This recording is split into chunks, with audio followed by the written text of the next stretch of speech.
ছেলে মেয়েগুলোকে মা পড়াতে হবে। রোজা রাখবেন, তাহলে আপনাদের বলে যাচ্ছি, পয়সা নাই, রোজা রাখবেন। কি বলছি মা, বুঝতে পেরেছেন?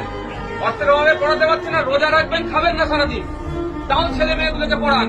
আর নাহলে আজকে একটা তামান্না গেছে, দেখবেন পুরো গ্রামটা শেষ করে দেবে। আমাদেরকে দিয়ে আমাকে মারাবে, বাইরের লোক আসবে না মারতে আমাকে দিয়ে আমার লোককে মারাবে, কারণ আমার শিক্ষা কম। আমার ছেলের হাতে লাঠি তুলে দিলে সহজ হবে। আমার দাদুরা দেখুন, আপনাদের গ্রামে দেখুন, খারাপ লাগবে, দাদুরা দেখুন কারো নেতার হয়ে লাঠিয়ালগিরি করেছে, এখন বাপেরা লাঠিয়ালগিরি করছে, তারপরে ছেলেগুলোকে আবার দেখুন এরকম বোম বাঁধার বাহিনী বানাবে, তার ছেলেকে বানাবে। আর নেতার ছেলে উনি নেতা ছিলেন, এমএলএ, তার মেয়ে এমএলএ হয়ে গেল, তার ছেলে মেয়ে দেখেন আবার চলে মেলে হবে। তা আপনার ছেলেগুলো কোথায়? জেলে যাবে, নাহলে রাতে অন্ধকারে মশার কামড়ে খেয়ে কবরস্থানে লুকোতে যাবে, পুলিশ তারা কথা বলবে।